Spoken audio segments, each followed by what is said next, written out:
Paiba tayo, Jopay. Siyempre, ikaw may asawa ka na, di ba, si Joshua? So, gusto kong malaman kung totoo ba na naghiwalay kayo dati at kung totoo man yun, nagkabalikan kayo, of course, kasi kinasal nga kayo eh. So, ano yung sikreto nyo sa marriage nyo? Nung naghiwalay kami, actually, 7 years na kami nun. Wait! Tanong ko lang, kailan po ba kayo naging nag-start or maglandian? 2000? Mag-anuhan? Like, mag-date? Magligawan? 2004 na naging kami na November. 2003, pumasok siya sa 17. Bumaba ka dito! Bastos ka! Bastos ka! Ikaw? So, wala pa. Nag-meet lang, oo. Pero nakikita ko kasi paras kaming dancer eh. Pero wala lang talaga akong na... wala talagang ganun eh. Ang tingin ko nga sa kanila, mga babaero.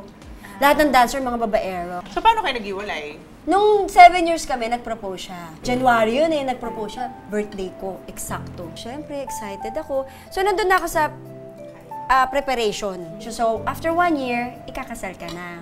Hanggang sa sinabi niya sa akin na cool off muna. Siya nagsabi? Oo.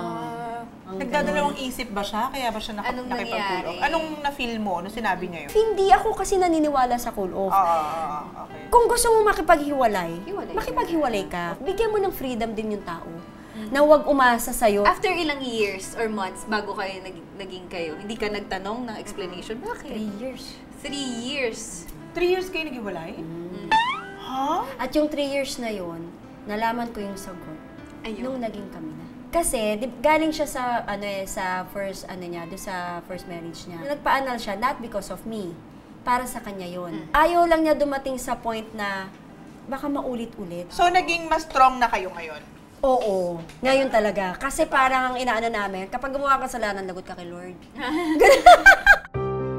Bakit si Joshua pa rin all this time?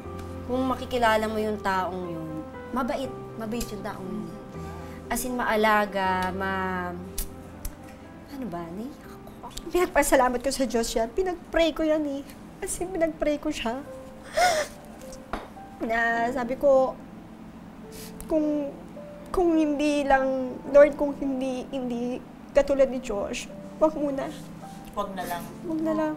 I'm so blessed talaga. Sinasabi nila, uy, swerte sa'yo ni Joshua.